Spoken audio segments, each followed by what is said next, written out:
Welcome to my channel Compare History. Introduction: Shadows on the March. They never met. The soaring eagle of Rome never cast its shadow over the Yellow River. The proud banners of Han never stirred the mist above the Rhine. And yet, imagine for a moment if fate had drawn their worlds closer, if empires had stretched just a little farther. These titans of antiquity might have clashed amid the dust and silence of Central Asia's deserts. Picture it. The earth trembling beneath two mighty machines of war, the steady, relentless thunder of the Roman shield wall, and the quiet, coiled menace of Han crossbowmen drawing their bows beneath flowing silk banners. Though separated by language, culture, and horizon, these armies were born of empires driven by the same thirst for order, expansion, and eternal dominion. Both mastered the art of organized violence, each a mirror to the soul of its civilization. Tonight, we summon their ghosts not to glorify but to understand. What shaped their strength? How did they train, command, adapt, and kill? In this ultimate confrontation of minds and arms, who would stand superior not merely in force but in thought? Come, step into the ancient drill grounds. Let us march with Rome, ride with Han, and glimpse the eternal dance of empire and war. Chapter 1: Foundations of Discipline, the state behind the soldier. A soldier is never just a warrior. He is the shadow of his state, the polished blade forged in the fires of governance and ambition. The Roman legion and Han infantry did not spring from chaos. They were the sharpened edge of immense bureaucracies. The sword was wielded not by chance, but by design. Rome's military genius was born from the tumult of the Republic, forged anew under the iron hand of empire. The legion transformed from a citizen militia into a professional standing force, paid in silver, promised lands, and bound by an oath to the eternal city and her emperor. Command was a ladder climbed through merit and politics alike, as soldiers became statesmen and statesmen became soldiers. Far to the east, the Han dynasty wove its armies into a Confucian tapestry of order, hierarchy, and harmony. Soldiers emerged not just by conscription, but through disciplined cultivation in military colonies and border garrisons. Officers were chosen by merit, closely watched by the emperor's watchful eye. Rome prized virtus, the fierce courage of the individual, the glory of the warrior. The Han valued li, ritual, order, and the surrender of self to the collective harmony of command. Two armies, forged not only by necessity, but by profound cultural visions, each embodying the soul of their empire. Chapter 2: Flesh and Formation, the soldiers themselves. Now imagine them standing side by side. The Roman legionary, short and stocky, skin weathered by the Mediterranean sun, muscles hardened by relentless toil. In his hand, the gladius, shield, and javelin. Strapped to his back, spade and cloak.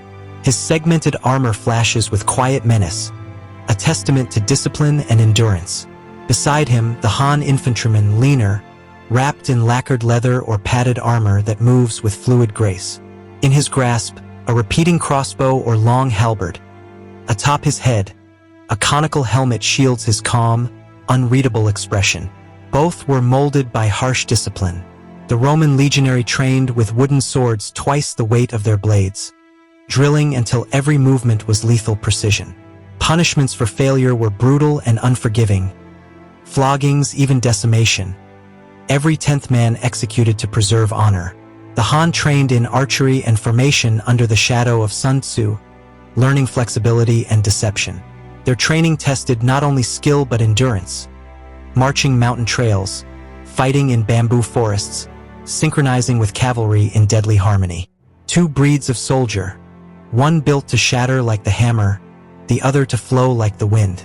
Chapter 3: Weapons of War, Gladius and Crossbow. The gladius was more than a sword, it was a philosophy. Crafted for stabbing rather than slashing, it demanded courage and rhythm in the claustrophobic crush of battle. Legionaries stabbed beneath their shields, precise and relentless, turning the scutum into a wall of iron will. The Han, in contrast, wielded the ancient world's most advanced ranged weapon, the crossbow.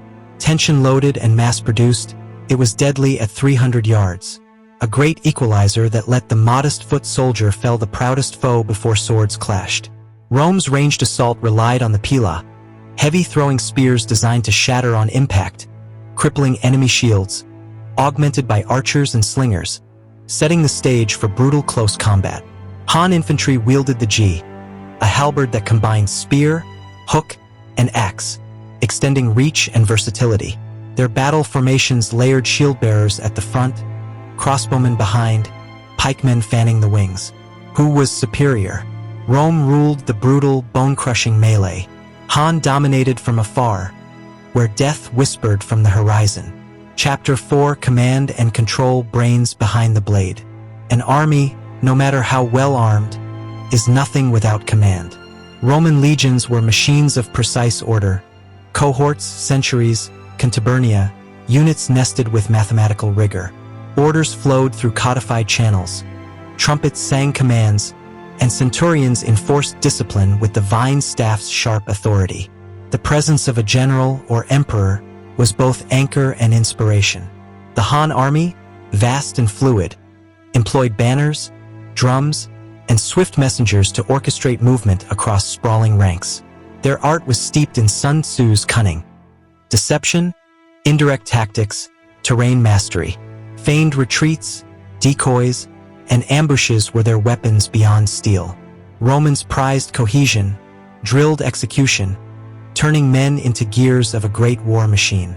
Han China trained soldiers as instruments in a living symphony, ever reactive, ever flowing. On open plains, Rome's unyielding formation might crush all before it. In tangled forests, hills, or ambush-strewn fields, Han forces melted and reformed like water, striking unseen, then vanishing again. Chapter 5: Engineering the Battlefield. Forts, roads, and terrain. The Roman soldier marched on roads carved from stone, arteries still beating beneath modern feet.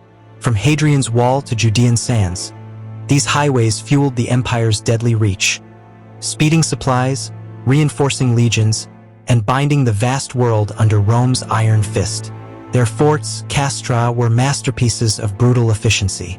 In a day, a legion could carve trenches, raise palisades, and forge a fortress from earth and sweat. The legionary was not only a warrior but a builder, a craftsman of war. The Han also built, but with a different hand, fortifications along endless frontiers, signal towers, supply depots stocked for months. Their greatest triumph was logistics. Grain stores and planned convoys that carried armies into the forbidding heart of Central Asia and beyond. Where Rome marched with shovels, Han moved with wagons. The battlefield was not just fought with sword and spear, but built, planned, and sustained by the unyielding labor of many.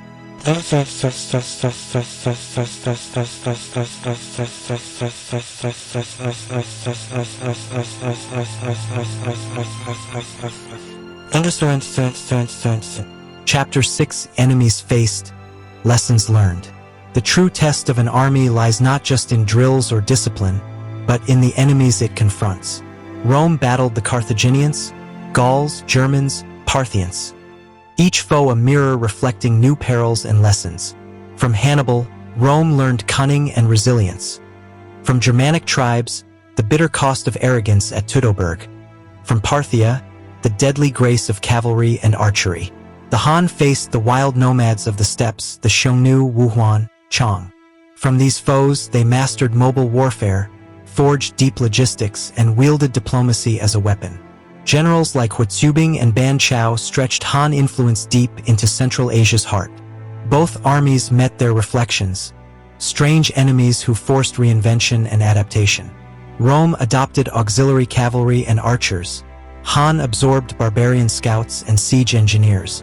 Neither evolved by choice, they adapted because survival demanded it. Chapter 7: The War That Never Was. What if they met?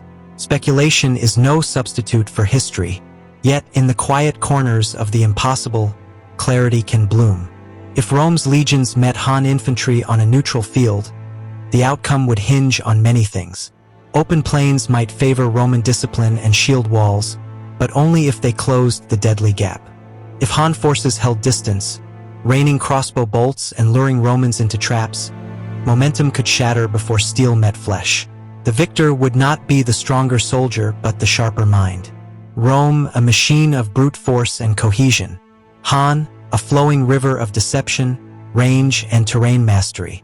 This would be no mere clash of swords, but a contest between two worldviews, two civilizations shaped by radically different orders and philosophies.